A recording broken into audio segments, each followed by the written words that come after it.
Dungeons and Dragons. But not just any Dungeons and Dragons, this one is advanced.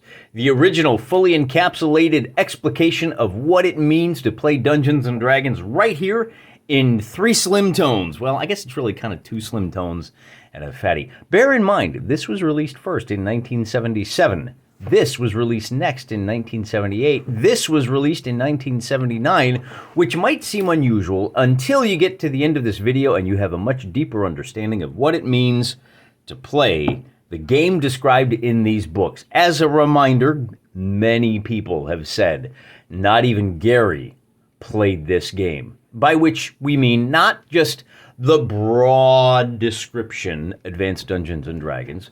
We mean this game, the game described in these 3 manuals, which is quite the compliment. I love it when people say, not even Gary could play the game that you're playing. I know, it seems really hard, but if you just change your mindset, if you just understand what Gary was trying to say, then you can have a phenomenal time, and you can actually engage in an entirely new and different hobby, one that might just rekindle your love of adventure gaming, because the dirty little secret is that this isn't the kind of game you've been led to believe. You probably think of this game as a dungeon master sets up a world and a series of challenges. Could be dungeons, could be castles, could be armies. And then there's a wall between these 2 books, and a group of players will create characters, 1 character each, that they follow along on a series of adventures, much like a serial TV show. Nothing could be further from the truth. That is not how this game was meant to be played, and Gary explains that repeatedly. However, it was 1977.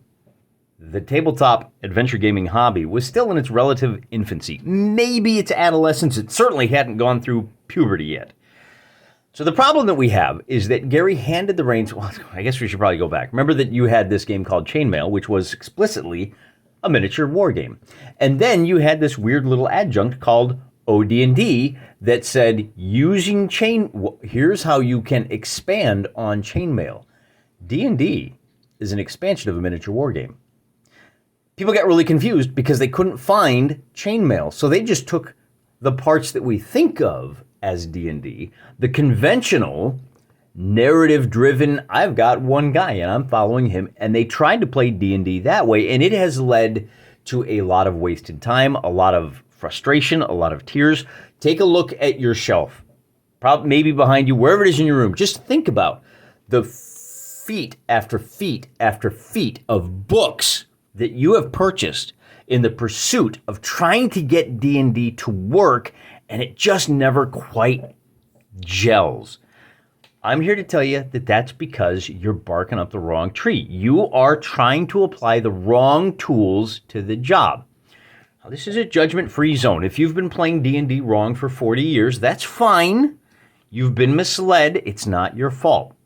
But you need to stop. You need to take stock of your life. You need to reassess where you're at and where you need to be. And if you want to play D&D the way it was meant to be played, the way it was described in this first real description of how to play D&D, you're going to need to change your mindset.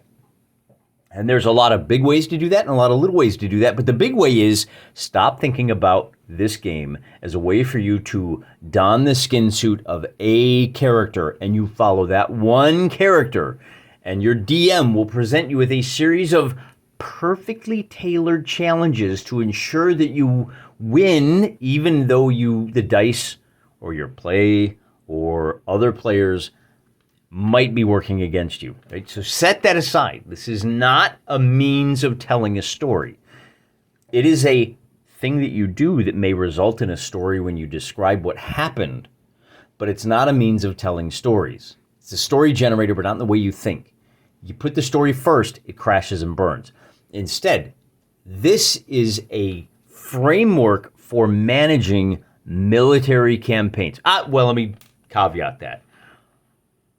Economic, political, and military campaigns. This thing covers a scope that is far wider than some grubby little gold diggers digging in the mud, stabbing kobolds, hoping for enough coin to train up to the next level. That is, of course, one of the ingredients in this. It might even be it might be the yeast in the recipe for the bread, without which the bread won't rise, but it is still just one of the ingredients, and not even one of the bigger ones. See, the big ingredient here is PvP. It's player-driven conflict. And the mindset you need to understand is that you're not micromanaging one person, that you decide exactly where his feet fall, exactly where he swings his sword, exactly what he says to the other guy. You're managing something much greater. You are managing whole organizations.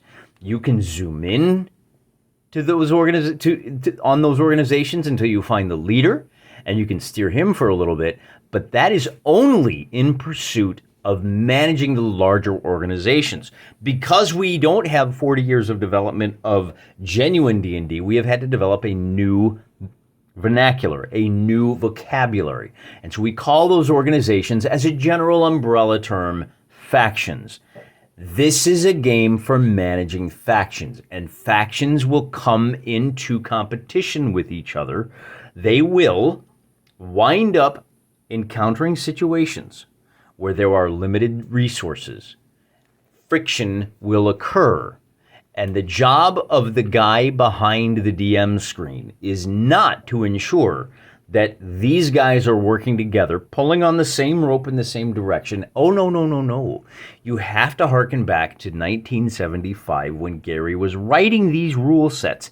And the purpose of a dungeon master, which is a proprietary term that was placed over the term referee to make it corporate specific. No longer referee, no longer judge, although those are much better terms for what this guy's job is. He should not be managing all of the adversaries against a team of players. He should be an impartial and neutral arbitrator of conflict between the players, each of whom is managing a faction. Now, some people chafe at this. They reject PvP because they think that you can't have fun if you are working against another player, to which the obvious answer is, are you telling me you've never played a game of tic-tac-toe? You've never played chess? You've never played Risk? You've never played Diplomacy? You've never played any games where you've got PvP and enjoyed them and found that, in fact, competing against a number of different players has an enjoyment all of its own. You have let's just make up a number, 5 brains, 5 teams, 5 factions, each with their own resources and desires and hopes and dreams. That is going to lead to considerably complicated situations, way more complicated than one single referee could invent. When you've got a team of people that are all creating the milieu together, then you will wind up with a much richer world and a much richer play experience. And what is delightful is that you can even, as we talked about zooming in on a faction to determine what the leader of that faction does, says, wants, you can zoom in on little pieces of that faction. You can introduce another faction, which is a ragtag band of heroes, which does look exactly like the traditional conventional style of Dungeons and Dragons. One of the factions may be a necromancer, I always pronounce that wrong, who is operating out of the city graveyard. And, oh, look, here is a faction leader. The leader of the City Watch wants to clean it up, so he hires a band of adventurers, and look, you now have a conflict that was driven between those two players. The necromancer wants to stop them. The City Watch wants to keep them going, player versus player. Well, what happens when the other 4 players get a team of adventurers together to go smoke out the necromancer? Then we turn our attention to the DMG. What if you have 2 barons who both have a claim to the throne? They both have a claim. The Duke has died without heir. They both want to be promoted to Duke, and they both are making a play to knock out the other guy. They're going to send armies into the field to fight. Maybe they decide to have a 1v1 duel, but what is far more likely is that one will plan an ambush. You have some factions that are going against each other, and that PvP can be delightful because you have all kinds of things like fog of war, secret plans. When you change your mindset to adopt faction play, there will be some complications. First, let me just highlight one of the additions. Suddenly, this page right here, since I got it, I might as well open it up. A great many people have looked at this page right here, assassination, and been utterly gobsmacked. This doesn't work. There's no way to make this work in a dungeon. It's not supposed to work in the dungeon. It's supposed to work in the faction play.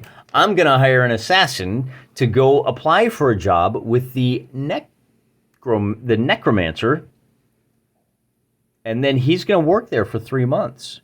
And then he's going to try to stab the necromancer in the back. Oh, he's an assassin, and that's how that works. Wait, 3 months? Then the question arises, how do you adjudicate that? With all of these players having all of these plans, some of which are as simple as, tomorrow I'm invading his dungeon, to as lengthy as, I'm building a palisade, a wooden palisade around the village that I know this orc guy wants to go raid. That will take 2 weeks. How long will it take the orcs to get there? It might take 2 weeks. It might take 3, depending on the weather. How do you, as a referee, manage a situation this complicated? And the answer to that is located right here in the Dungeon Master's Guide in a little paragraph that people ignored because they're used to playing conventionally. I've got the same 5 players going on the same 5 adventures. When we run out of time in the session, I'll simply stop time. And we will resume when the 5 of us can get back together. And because the 5 of you can never get back together, you never resume and the campaign dies. That's not how you're supposed to play this faction game. That's not how you're supposed to play a war game, an economic war game, a political war game, a military war game. You don't play it that way. You have 5 players, and in order to manage those 5 players, you manage their time in a very simple way. For every day that passes in the real world, 1 day passes in the campaign. Today is July 1st, and you've started building a castle. It will take 1 year. On July 1st of next year, your castle will be done. In the meantime, you are vulnerable. Take steps to protect it because the other players are going to be raiding you and trying to slow down your construction. They only have the resources to raid you once a month. So on the 1st of August, there will be a scenario, a war game scenario. You don't need miniatures to play that out because you have a wonderful combat system contained within Dungeons and Dragons. The referee doesn't need to be there for that. He can tell the 2 players, hey Joe, Bob's orcs are raiding you on August 1st. You guys go figure it out. Go run that game, run the fight. Let me know how it turns out. You don't need a referee if you're just doing a 1v1 conflict. Unless there's some kind of secret. Bob may need to tell the referee, hey, tell Joe, remember, I'm going to spring this on Joe. Tell him that I, cleared it with you. The DM can help manage some of those fun little surprises. What neither of these players realize is that a 3rd player has got wind of this, and he's going to sneak into the dungeon. He's actually going to try to, since this battle is going on, he's going to sneak into the camp and steal the pay chest for the mercenaries that one of the guys has hidden. And now the referee says, okay, I need to run this little mini adventure. And after the scenario is fought, then he can report to the winner, oh yeah, there wasn't as much loot as you expected. For some reason it was missing. Do you want to investigate how? Now, only the DM and the player that looted the pay chest know exactly what happened. These 2 guys both get mad and say, let's gang up and investigate and find that 3rd player. PvP creates conflict organically and makes the game very interesting. 1v1 time is how you manage the genuine game. Sometimes there will be a big event, and let me tell you what happens here. The great part about running a game, the D&D, the way it was meant to be played, is that there is a rhythm that develops. There will be a lot of activity at first, and then an equilibrium will form, and no one will really want to shake that because their plans are going fine, everything is working, and then suddenly something will change.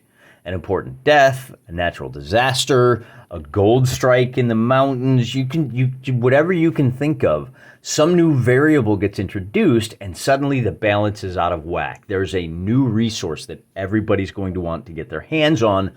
This can break old alliances, form new alliances. This is a pivotal event in which you may want to get everyone together and you host a little thing we call a Brownstein. Now, a Brownstein harkens back to the earliest days of Dungeons & Dragons. while chainmail was still all the rage, a fellow by the name of Dave Wesley put together this interesting little experiment called Brownstein. And apparently it's okay to talk about this now. We've been talking about it on the channel for years, but some of the bigger channels, I recommend going and watching Daddy Roll a One. This is a smaller channel. I'm not saying that he watched this channel, but we all know the beast that goes questing. He is notorious for this kind of thing. He finally discovered Brownsteins. Go watch Daddy Roll a One. It's a fascinating look, except he comes from this conventional perspective. He says, I got to play in a recreation of the one-shot Brownstein.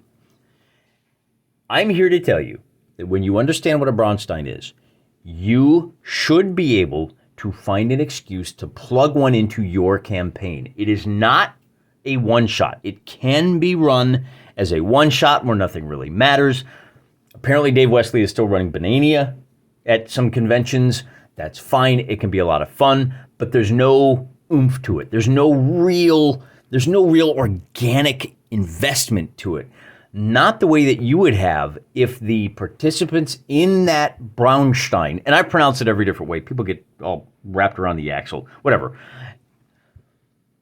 When that Brownstein, you're driving a faction that you have shepherded through dangers over the last 6 months of the campaign.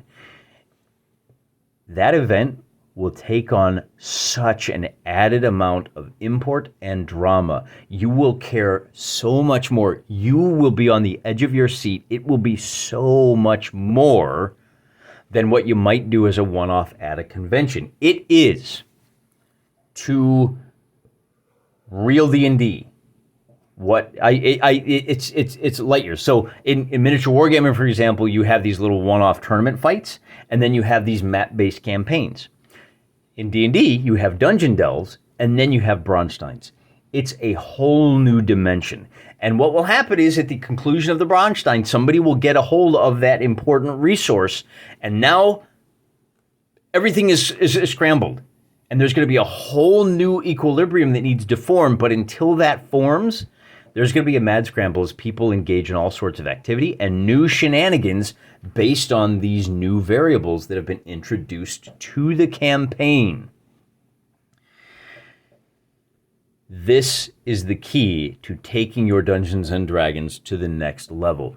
If you have been playing this game the same way for the last 40 years, if you have struggled to keep your campaign going through 6 sessions, experiment with Brownsteins. You're going to fumble the ball a few times. It might not work great the first few times. You might try to micromanage as a referee. That happens regularly. A lot of us have done it. Don't overthink it.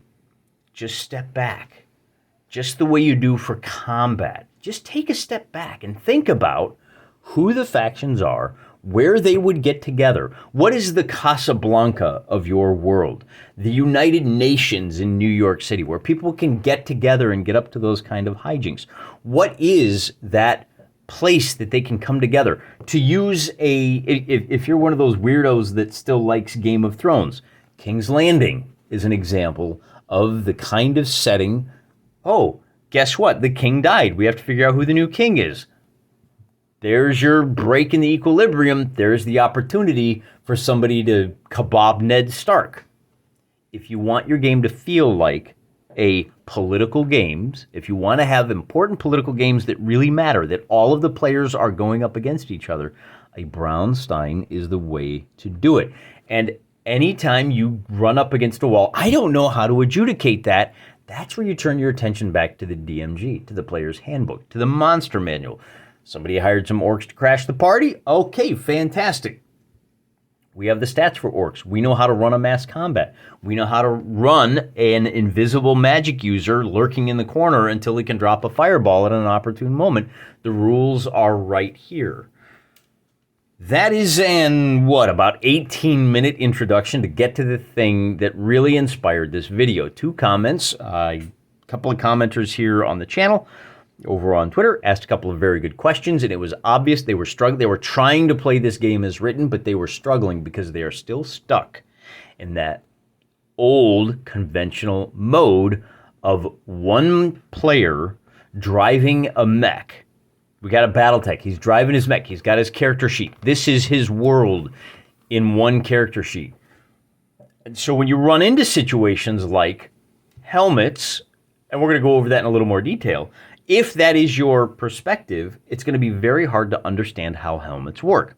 So let me take a second and let's take a look at the rules for helmets in the DMG.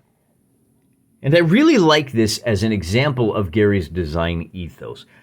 This rule set is chock full of material that doesn't really matter until it does, and then you're really glad to have it because it's a neutral set of rules that can adjudicate most of these situations that you might encounter. For helmets, it's just 3 sentences. It's assumed that head armor will be added.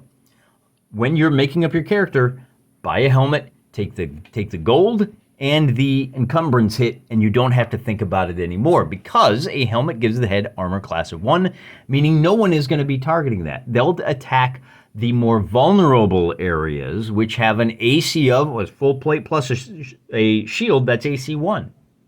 So that's the best you can do. Any other armor you're wearing, the head is the most protected. But what if I find myself in a situation where I don't have a helmet? Oh, a magic user, for example. Well, for magic users, they're going to be wearing a Excalibur style, the Wizard Merlin chrome skull cap that you and I both know that is not OSHA approved for dungeon delving. It's fantasy. It's fine. He has gone through the mechanics of procuring a suitable helmet, and his head is now protected at AC 1, meaning his general AC is still going to be far lower, right? But what if Merlin forgot his skull cap? Well, then 1 blow and 6 will strike at the AC 10 head.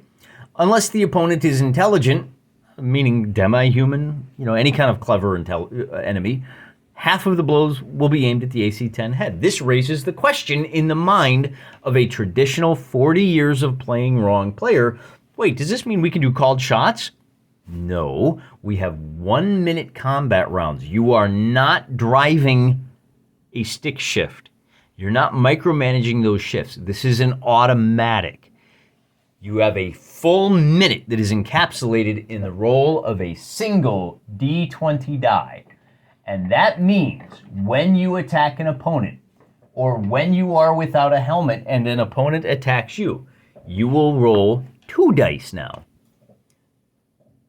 On a 1 in a 1 in 6, if you're fighting an unintelligent opponent, then you use this result. There is a 1 on this die, isn't there? There it is. Okay.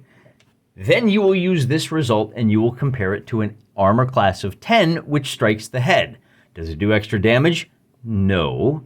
Hit points are abstract, and all this means is that there is a 1 in 6 chance that your opponent is striking AC 10 on any other result. You compare this to the normal. Oh, my guy has full plate except his helmet fell off.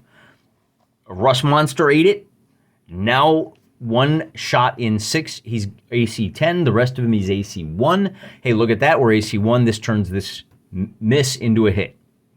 If it's a smart opponent, then on a 1 through 3, this attack roll targets the AC of 10. You don't have to micromanage and worry about called shots because it's all right here. This is in contrast to everything, basically everything that's not this.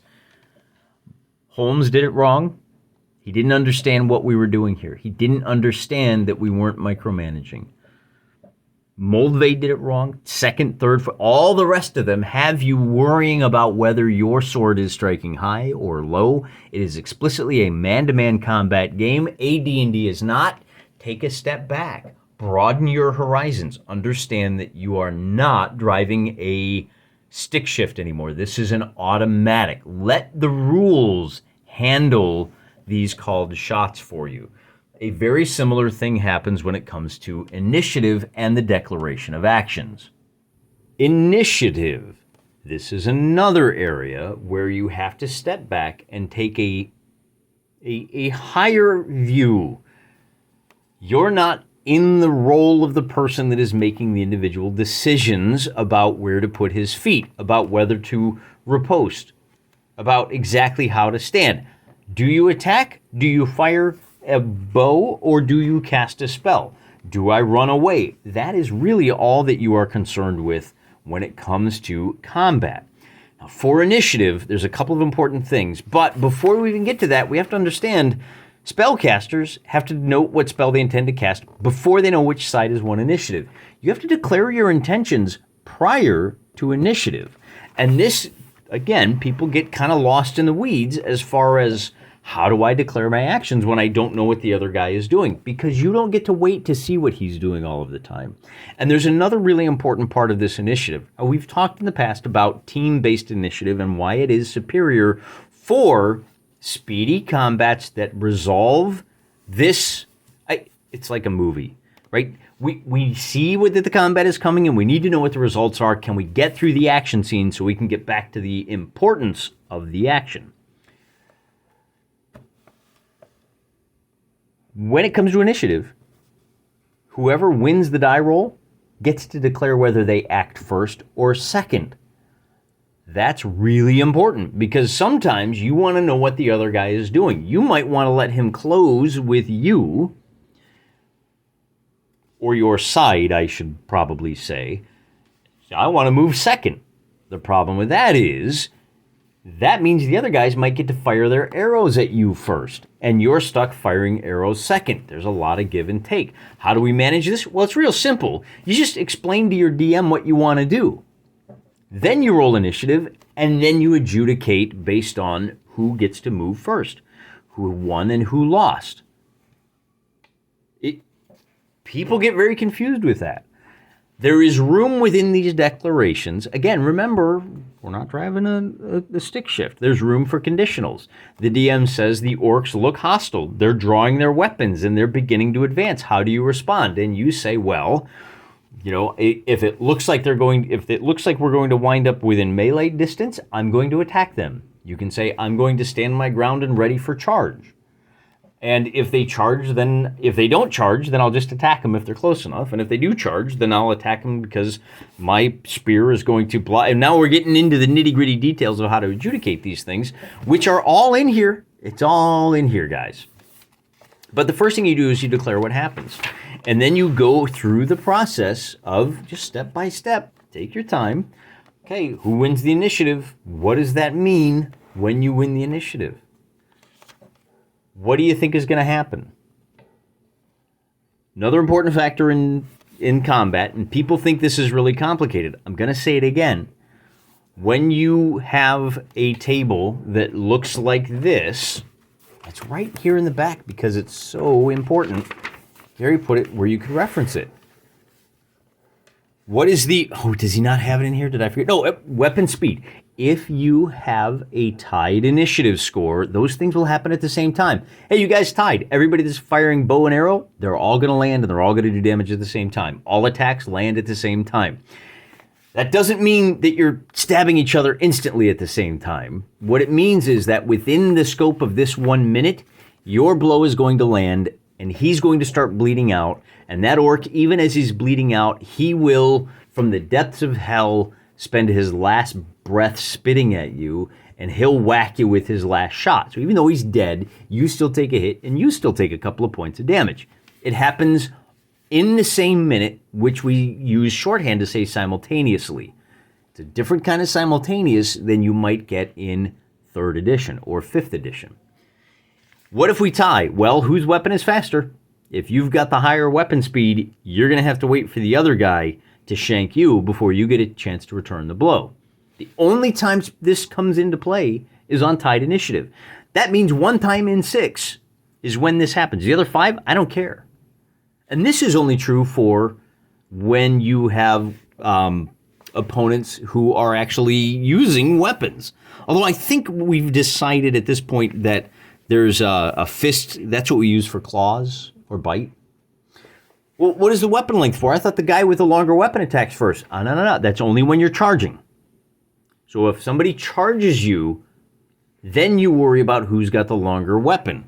This guy here with the all pike and the 18-foot weapon is going to strike you first. If he doesn't hit you, now you with your Morning Star and the 4-foot length, now you get to attack. Unless the initiative scores are tied, in which case you come back over here. But that introduces the other little wrinkle. This really isn't that complicated. Speed on tied initiative, length on charges. And charges are a little bit different than you might expect because there are two ways to enter combat. One is to race in as a charge, and you get some bonuses. But if your weapon's shorter, you're going to have to survive. If you're charging a spear, charging a phalanx, you got to survive the stabs before you get to take your shot. But if you do survive, you're going to be at +2. So that's kind of nice. On the other hand, if you don't want to charge because you're afraid of hitting those spears, you can always just close. And when you do that, you don't get the bonus movement, you don't get the bonus to hit, but you don't provoke that attack of opportunity. And this is where initiative comes into play. If I've got the initiative and I want to close to combat, I'm actually going to say, you know what, I want him to go first. I want to see if he gets close enough that I can get close enough, and I'm not going to attack, and he has already foregone his attack. He's doing the same thing as me. He didn't charge. We're both just meeting, and this turn we're just coming to grips. On the next round of combat, we'll reroll for initiative. If they're charging and I'm advancing, I'm not going to be able to attack this round because I've foregone that. But if we wind up, but this is where the conditionals come in. If you tell your DM, well, I'm going to advance, and if I can, I'll take a swing at the guy. Well, if he charges and you've got the longer weapon, you can make an attack. So there is room for conditionals in there. I'm going to hold my shot, and if it looks like that thief is going to start moving around the side of the battle, I'm going to shoot at the thief. All right? I'm going to fire into the combat unless I see this thing, which becomes my... And generally, you're not going to be able to pick and choose who your target is. That's one of the other issues that Gary puts in here. Don't waste time calling your shots. Everybody's moving around. Who are you shooting? This is what it looks like. Which one of these guys? You don't get to pick. It's going to land at random in that charging mass of people. And most of the time, it's not going to matter. Think about Aragorn at the top of Amon... It wasn't Amon Sul, was it? Amon Sul was the Witch Kings, right? He's got 4 of them. I don't care. Whichever one's closest, man. That's the one I'm taking down. Anyway... You're not worried about micromanaging. And just in the same way, when you've got a film, everybody likes talking about, well, I'm trying to mimic films. Well, if you want to mimic films, you don't worry about which of those Uruk-hai Gimli is whacking first. You're not worried about which one Legolas is shooting. He's just plink, plink, plink, firing into the crowd. Don't worry about it in the games. This is a mass combat game. Zoom out, step back. Think about the game from that bird's eye perspective. Climb up on top of the mountain. Get out of the mud and think about the game as a faction play. When you encounter a sticky part of the rules, don't think about it in terms of, well, I mean, if I'm this guy and I want to step on his toe in the middle of the combat, stop. Me and my bros are going into the dungeon to fight him and his bros. Step back. Imagine what might happen. Imagine how that changes the game when you start incorporating more group fights, when you invite more people into the activity, when you invite the players to come up with the plots that intersect in surprising ways. Now the DM can be surprised. And I tell you, man, there is no better feeling as a DM than not having any responsibility to screw over the players, because you know the players are going to be able to do that to themselves. They're going to do it to each other. If you've got 5 players, you have 4 allies for screwing over any one of them. It's a whole new way to play. It's described right here way back in the late 70s. P.S. I almost forgot to bring it back around to this. Why was the Monster Manual produced first? Because you already had everything you needed to play the game. Look at these bugbears. And we've talked about this before, 6 to 36. This is a unit that's going to get bolted onto your faction of gnomes, 40 to 400, mass battle. All of these stats are easily used with original Dungeons & Dragons and the chainmail rules, which are part of AD&D. This is what you need first to expand your gaming horizons. And then, oh, by the way, we have some new ways to roll up your AD&D characters with lots of new supercharged powers. You already have all the rules you need to use this book in AD&D and chainmail, but hey, you know what? Next year, we're going to have a whole lot more guidance for all of those weird little situations like, I I need to know how much gems cost. I need to know how much it costs to build a castle. I need to know how fast a sailing vessel goes. What about a galley that's oared by slave crews? It's all right here. And that is really why, if you step back and approach this game the way it was meant to be played, as a faction-based war game, economic, political, or military, some combination of all three, then the publishing date of these makes a lot more sense. If you view these as the natural extension, the true addition and expansion of AD&D, including chainmail, there you go. It's such a great game. I don't know why more people don't play it. It's described right here way back in the late 70s, and we just left it in the gutter. Well, I'm here to tell you, fellas, there is a gaming crown laying in the gutter. Pick it up with your swords, and you can be the emperor of Dungeons and Dragons. Until next time, I'm praying for you.